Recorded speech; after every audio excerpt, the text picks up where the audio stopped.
اپنی فقاہت، اپنا اجتہاد اس مجتہد سے سیکھتے ہیں اور ان کے حوالے دیتے ہیں۔ شیخ انصاری آج سے 100 سال اور اس سے بہت زیادہ پہلے گزرے ہیں۔ کہتے شیخ انصاری کے زمانے میں آذربائیجان سے کچھ لوگ آئے اور کہا کہ شیخ صاحب ہمیں کوئی عالم دیں، کوئی فقیہ دیں، کوئی مجتہد دیں۔ پہلے لوگ مجتہد لے کر جاتے تھے، عام مولوی نہیں لے کر جاتے تھے، مطلب حوزے میں جاتے تھے، کہتے تھے ہمیں کوئی مجتہد دو، کوئی فقیہ دو، پورا فقیہ، آدھا ادھورا مولوی نہیں، پورا فقیہ دو، تاکہ ہم اپنے علاقے میں لے جائیں اور یہ وہاں کے دین اہل بیت کی ترویج کریں۔ تو آغا انصاری کا میں دیکھوں میرے شاگردوں میں کس نے دین کے سارے فرائض انجام دیے ہیں اس کو بھیجو۔ تو ایک عالم دین ان کے شاگرد جو فقیہ کامل بھی بن چکے تھے، وہ شیخ قفقازی ان کا نام تھا۔ تو آغا انصاری نے شیخ قفقازی کو کہا کہ آپ آذربائیجان جائیں اور دین اہل بیت کی ترویج کریں، لوگوں کی خدمت کریں، اسی مقصد سے آپ حوزے میں پڑھے تھے۔ انہوں نے کہا ٹھیک ہے قبلہ میں چلا جاؤں گا۔ شیخ انصاری کہتے ہیں کہ 3 دن کے بعد میں نے شیخ قفقازی کو دیکھا کہ نجف میں ابھی موجود ہیں، تو میں نے اپنے شاگرد کو بلایا، میں نے کہا کہ شیخ قفقازی آپ گئے نہیں آذربائیجان؟ میں نے آپ کو بولا تھا جائیں دین اسلام کی تبلیغ کے لیے۔ تو انہوں نے کہا کہ آغا انصاری میں نے ایک خواب دیکھا ہے اور اگر وہ خواب صادق ہوا تو میں 3 دن کے بعد مر جاؤں گا، میں انتظار کر رہا ہوں 3 دن کا، اگر 3 دن میں مر گیا تو اس سے اچھی زمین مجھے نہیں ملے گی، نجف کو چھوڑ کے کہاں مرنے جاؤں، یہی آپ مجھے دفنا دیجیے گا، لیکن اگر 3 دن کے بعد میں نہیں مرا تو میں چلا جاؤں گا آذربائیجان۔ آغا انصاری نے کہا خواب کیا دیکھا ہے تم نے؟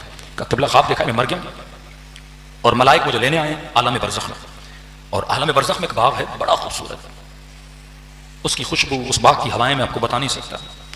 جب سے اس باغ کو دیکھ کے دل کرا ابھی کہ ابھی خدا میری روح بدن سے نکالے اور اس باغ میں چلا جاؤں۔ کہ میں نے ملائکۃ اللہ سے پوچھا یہ باغ کس کا ہے؟ انہوں نے کہا کہ شیخ قفقازی تیرا باغ ہے، تجھے ہم لینے آئے تھے اسی لیے، اور 3 دن بعد تیری موت واقع ہو جائے گی اور اسی باغ میں تجھے ہم پھر لائیں گے۔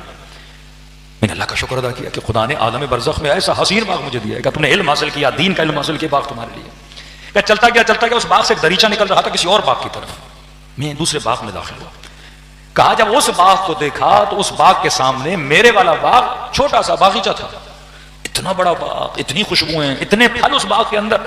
میں نے کہا یا ملائکۃ اللہ یہ کس کا باغ ہے؟ کہا شیخ قفقازی یہ آغا انصاری کا باغ ہے۔ کہ قبلہ آپ کا باغ بہت بڑا تھا، میرا باغ تو چھوٹا سا باغیچہ تھا آپ کے باغ کے سامنے، اور کیا باغ تھا آپ کا؟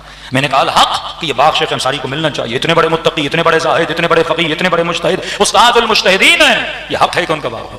کہ اس باغ سے چلتے چلتے پھر ایک دریچہ نظر آیا، آگے بڑھا ایک اور باغ کے اندر۔ کہ قبلہ اس باغ کے سامنے تو آپ کا باغ بھی باغیچہ تھا۔ اب میرے ذہن میں سوال پیدا ہوا ملائکۃ اللہ یہ تو بتاؤ یہ کس کا باغ ہے؟ پورے نجف میں عالم تشیع میں انصاری سے بڑا کوئی مجتہد نہیں، کوئی متقی و پرہیزگار نہیں، یہ کون سا بندہ ہے جس کا باغ اتنا بڑا کہ شیخ انصاری کا باغ اس کے سامنے کیا ہے؟ باغیچہ ہے۔ تو انہوں نے کہا کہ آپ کے شہر میں ایک مولا حسین کا ذاکر ہے، وہ جو خطیب ہیں، عالم ہیں، اور اب ہر عالم ذکر اہل بیت تو نہیں کرتا نا، مصائب خانہ نہیں ہوتا، کہ وہ جو عالم ہے جو ذکر ابا عبداللہ حسین کرتا ہے یہ اس کا باغ ہے۔ کہ میں نے اعتراض کیا، میں نے کہا ملائکۃ اللہ انصاری بڑا یا وہ؟ اتنا بڑا مجتہد، اتنا بڑا زاہد، اتنا بڑا متقی، اس کا باغ باغیچہ اور اس کا اتنا بڑا باغ۔ کہ صحیح کہہ رہے ہو انصاری کا مقام بہت بلند ہے، تو پھر اس کو اتنا بڑا باغ کیوں دیا؟ کہ دیکھو تمہارا باغ تمہارا ہے، شیخ انصاری کا باغ شیخ انصاری کا ہے، یہ باغ جو آغا فاضل کو ملا ہے یہ ان کا نہیں، کہ حسین ابن علی نے ان کو دیا ہے۔ کہتے شیخ انصاری اب میں 3 دن کا انتظار کروں گا۔ خواب سے اٹھا، کہتے میرے دل میں ایک سوال کہ میں ملوں تو صحیح حجت الاسلام فاضل سے اور پوچھوں تو صحیح کہ آپ کا ایسا کون سا عمل ہے کہ امام حسین نے خود باغ دیا آپ کو؟ ان کا رشتہ کیا ہے امام حسین سے؟ ہم بھی امام حسین کو جانتے ہیں، ہم بھی امام حسین کی مجلس میں جاتے ہیں۔ کہتا میں نے پوچھتے پوچھتے ان کے گھر پہنچا، دروازے پہ دستک دی، میں نے کہا آغا فاضل آج کی رات میں آپ کے گھر میں رک سکتا ہوں؟ کہ جی رک سکتے ہیں، آپ بھی طلبہ میں بھی طلبہ، آپ بھی طالب علم میں بھی طالب علم، مہمان حبیب خدا ہو، رک جاؤ۔